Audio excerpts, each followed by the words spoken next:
bagusnya kalau saya keluar gitu daripada saya harus tetap di dalam sana, karena kalau saya tetap di sana impian saya itu nggak bakal terwujud seperti itu. Oh, berarti banyak impian yang tidak terwujud.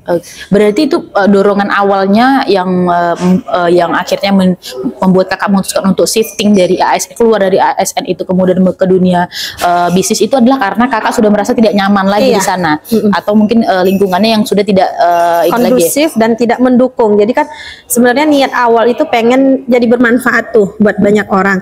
Nah ternyata di sana sebagai saya secara kapasitas saya itu tidak dimanfaatkan secara maksimal di sana, saya merasa. Jadi saya berharap saya keluar saya bisa memberikan lebih banyak manfaat gitulah. Oh, gitu. Baik untuk keluarga yang pastinya dan untuk masyarakat.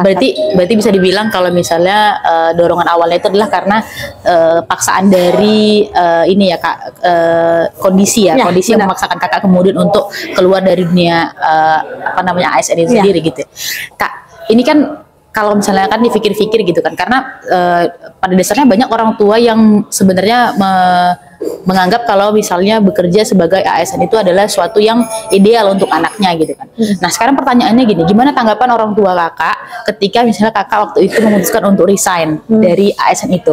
Jadi karena itu tuh keputusan yang berat ya. Iya benar. Jadi ini kan yang ketiga kalinya. Yang pertama orang tua menolak, yang kedua juga masih menolak, yang ketiga baru mereka setuju karena kakak udah belajar gitu ya, udah ngaji juga, terus cari referensi-referensi gimana cara ngomongnya sama orang tua.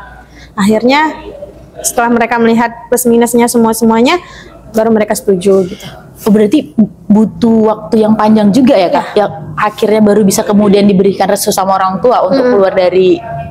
Berarti bukan suatu ini ya, bukan suatu perjalanan yang mudah gitu, tiba-tiba langsung keluar aja gitu. Ternyata beliau ini juga untuk bisa keluar mendapatkan restu dari orang tua, keluar dari pekerjaan yang sebelumnya itu juga melalui. Nah itu dari orang tua. Kalau dari suami kakak kemudian dari keluarga, tanggapannya? Iya, kalau dari suami yang pas ketiga kalinya dia baru ACC memang. Kemudian kalau keluarga lainnya mereka menganggapnya ya sayang ya, kok mau sih berhenti gitu kan, orang pada capek-capek tuh sibuk mau PNS, ini udah lulus, sudah kerja, kok berhenti, begitu sih. Mereka menyayangkan itu aja. Tapi kan seiring berjalan waktu, setelah kita buktiin ya, alhamdulillah mereka ternyata pilihannya nggak salah.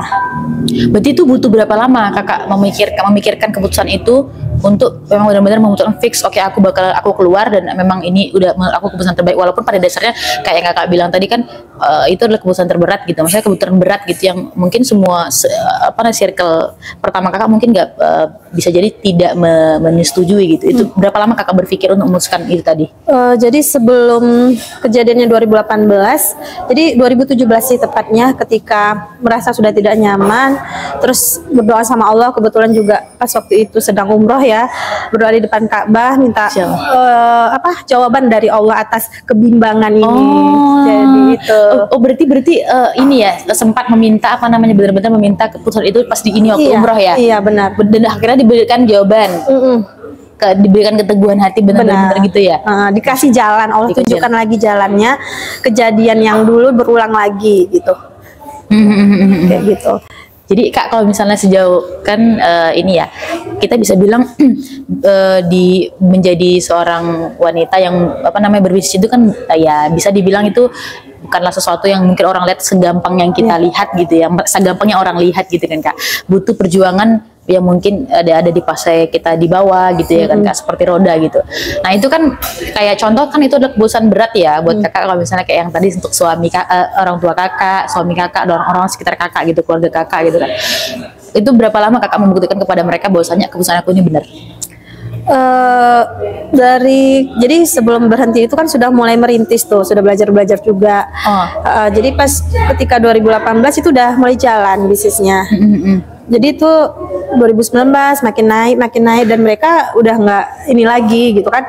Pas 2019 alhamdulillah bisa buktiin gitu ke orang tua, bisa umrohin mama kayak gitu. Jadi ya mereka udah alhamdulillah gitu kan. Oh berarti apa namanya, waktu pas sebelum kakak resign itu kakak udah mulai bisnis?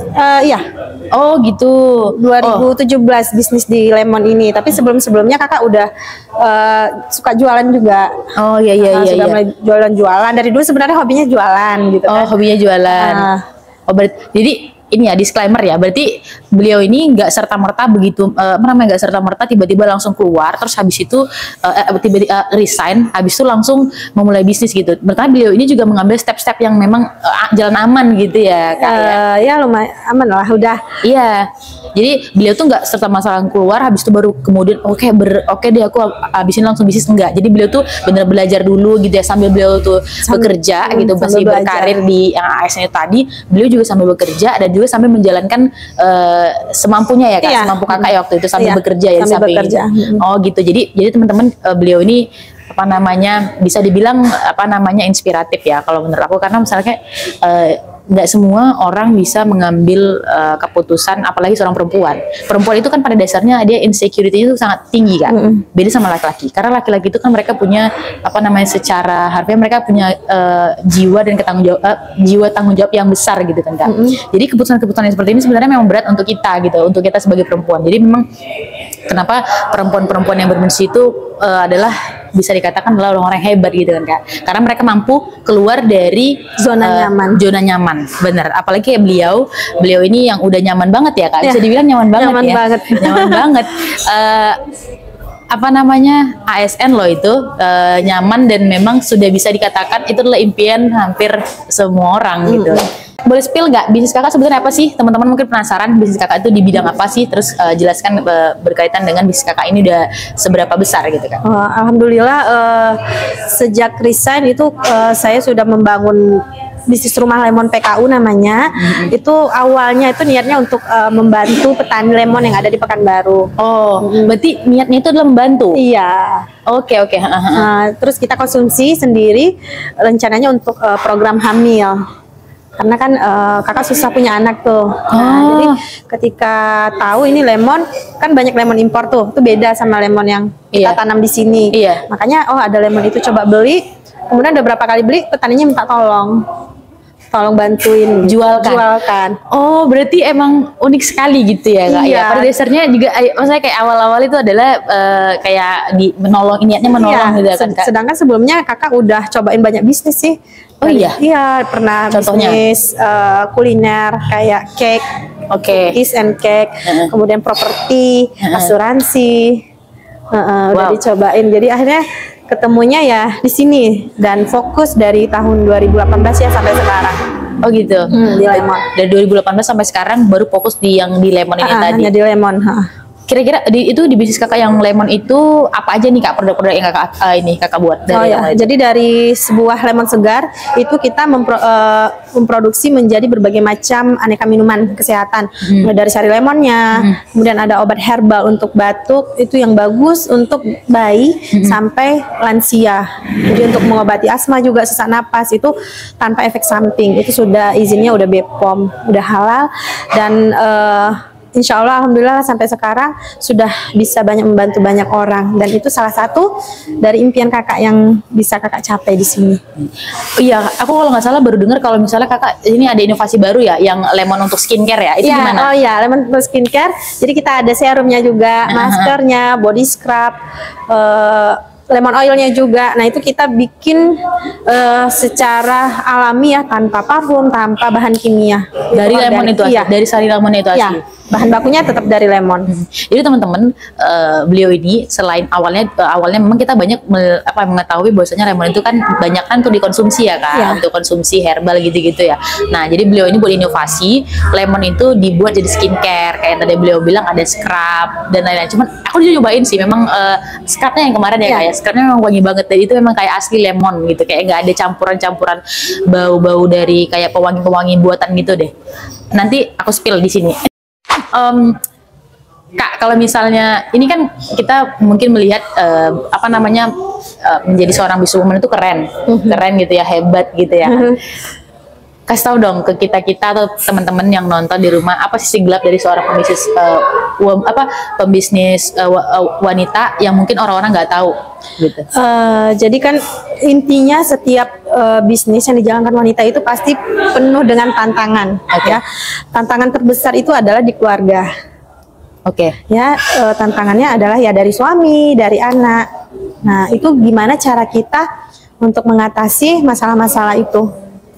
Nah, semakin besar bisnis kita, tentu semakin banyak pula waktu yang harus kita luangkan untuk bisnis kita. Ini berarti berkaitan dengan tanggung jawab ya? Iya. Berkaitan dengan tanggung jawab kita misalnya sebagai istri, ibu, dan anak juga gitu ya? Benar. Kan? Nah, jadi setiap wanita itu yang berbisnis jangan terlalu dipaksakan harus gimana-gimana.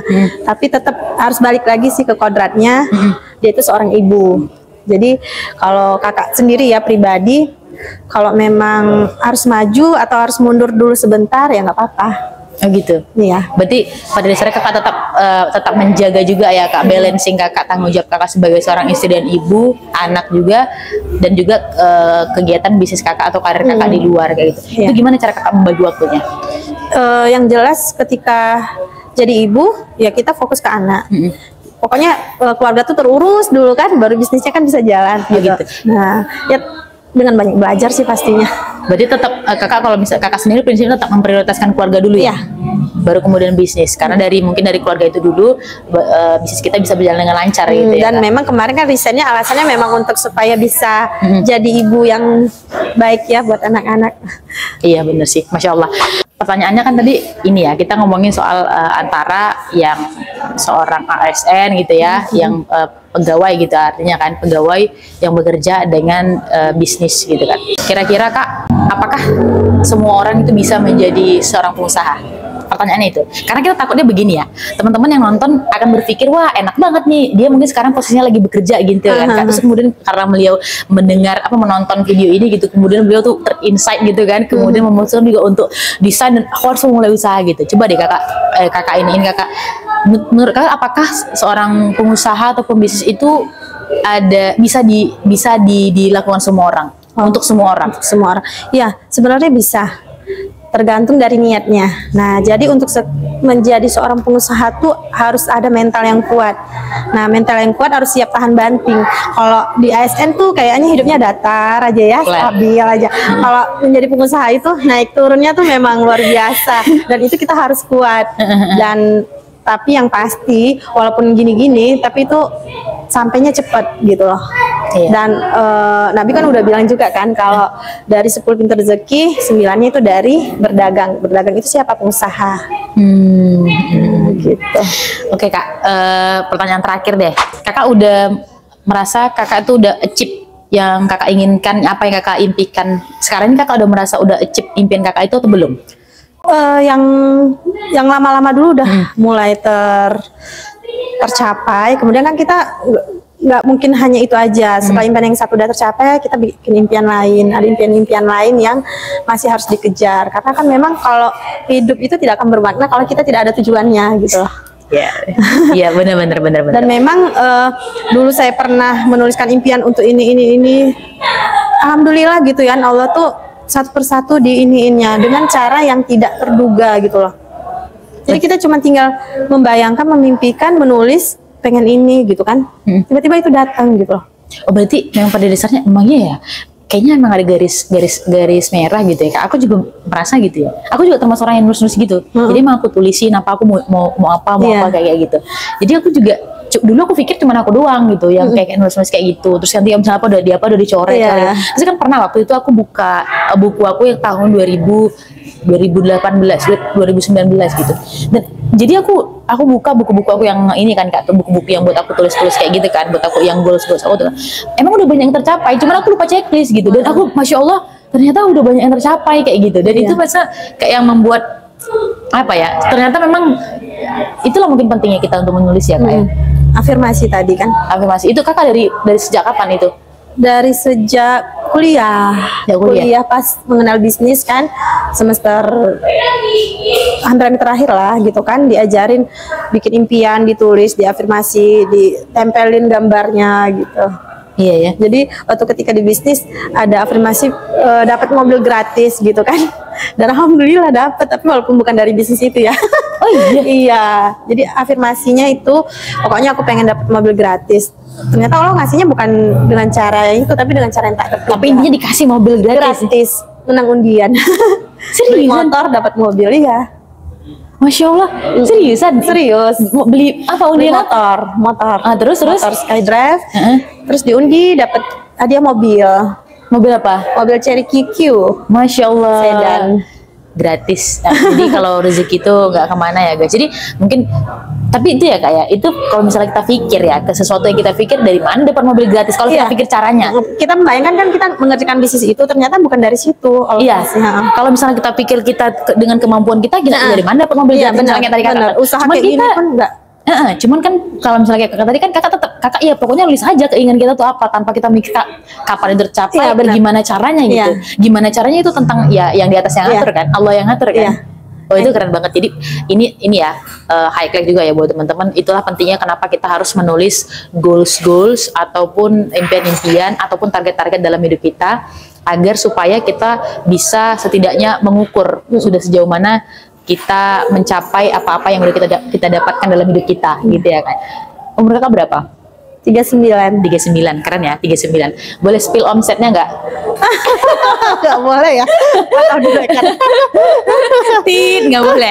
Jadi umur 39 tahun, businesswoman, berkeluarga, tapi beliau ini berani untuk memutuskan resign dan terjun ke dunia bisnis yang walaupun di situ Perjuangannya nggak mudah. perjuangannya tidak mudah, dan mungkin ini tidak semua perempuan-perempuan yang mungkin di luar sana yang mampu gitu ya kan kak. Jadi memang kalau menurut adik pembisnis itu nggak semua orang bisa jadi pembisnis sih kak, karena mentalitinya itu misalnya kayak mentaliti pembisnis itu di sini gitu, mentalitas misalnya yang lain itu di sini gitu kan. Orang harus mencapai di mentality di level ini baru dia bisa menjadi seorang pembisnis. Ya itu tadi, kalau dia ada niat yang kuat pasti bisa. Nah, terus niat mau belajarnya, yang pasti kalau kita menjadi pengusaha itu harus terus belajar, jangan pernah berhenti belajar, karena kalau enggak kita akan ketinggalan. Bener sih. Oke kak, jadi kira-kira apa aja nih selama kakak udah di Rumah Lemon? Kakak tadi bisnisnya namanya Rumah Lemon ya, Rumah Lemon PKU. Ya. Rumah Lemon PKU. Nah, kira-kira selama kakak di Rumah Lemon PKU, apa aja nih kira-kira achievement atau prestasi-prestasi yang udah dicapai di sana? Oh ya, jadi kan ketika kakak mulai 2018 itu ketika hamil dan melahirkan 2 kali. Jadi saya memulai secara online di rumah. Kemudian 2022 itu baru mulai keluar, ibaratnya ikutan masuk ke UMKM gitu ya. Kemudian ngikutin kompetisi, alhamdulillah lolos jadi salah satu UMKM binaan untuk ekspor coaching program untuk wilayah Riau. Jadi itu ada 30 dan salah satunya Rumah Lemon PKU. Nah, berawal dari sana mulai saya ikut berbagai kompetisi, dan alhamdulillah terakhir itu kemarin kita ikut terpilih di ajang internasional, itu Track Expo Indonesia. Nah, itu dari setiap provinsi itu dipilih 2 pelaku usaha untuk mewakili ke ajang internasional, itu Track Expo Indonesia, itu salah satu ajang terbesar di dunia industri untuk perdagangan. Nah, kemudian terakhir kemarin ke Jakarta juga untuk UMKM yang siap ekspor dari Brilliant Planner. Itu semua dibiayai gratis dari pihak yang menyelenggarakan, dan juga sebagai salah satu impian juga waktu itu pengen sharing ilmu ya ke mahasiswa, dan alhamdulillah Allah kasih kesempatan juga. Kemarin sempat jadi mentor di Universitas Riau sama di UMRI, Universitas Muhammadiyah Riau juga. Wow, keren ya. Berarti beliau ini prestasinya udah tingkat provinsi, bahkan sampai go internasional. Dari PKU go internasional. Amin ya Allah. Dan ini masih berusaha nih, ada beberapa kompetisi juga yang diikutin, lagi dipersiapkan. Semoga bisa lolos ya teman-teman, mohon doanya. Amin. Semoga bisa lebih banyak memberi manfaat lah ke depannya, lebih banyak lagi. Terakhir kak, apa kira-kira coba deh kasih wejangan buat teman-teman yang nonton, istilah kayak kata-kata motivasi cia gitu. buat teman-teman yang nonton. Teman-teman yang masih muda ya. Iya, masih muda supaya bisa nih menyusul jalan kakak. Oh ya, jadi kalau kayak zaman sekarang nih ya, sebenarnya teman-teman kita nggak harus jadi ASN ya, ataupun bekerja di sebuah perusahaan. Karena kesempatan dengan teknologi itu kita bisa berusaha jadi pengusaha itu dari mana aja. Yang penting teman-teman mau belajar dan mau usaha dan nggak gampang menyerah, itu aja. Oke, good. Thank you Kak, udah mau mampir di podcast kita hari ini. Mudah-mudahan Kakak bisa makin lancar, omsetnya makin melejit ini. Dan mudah-mudahan teman-teman yang ada di sini, teman-teman yang nonton di sana juga bisa meniru dan menjejaki sebagaimana jalan Kak Aina juga. Oke, see you in the next video. Terima kasih sudah nonton berkisah. Assalamualaikum warahmatullahi wabarakatuh.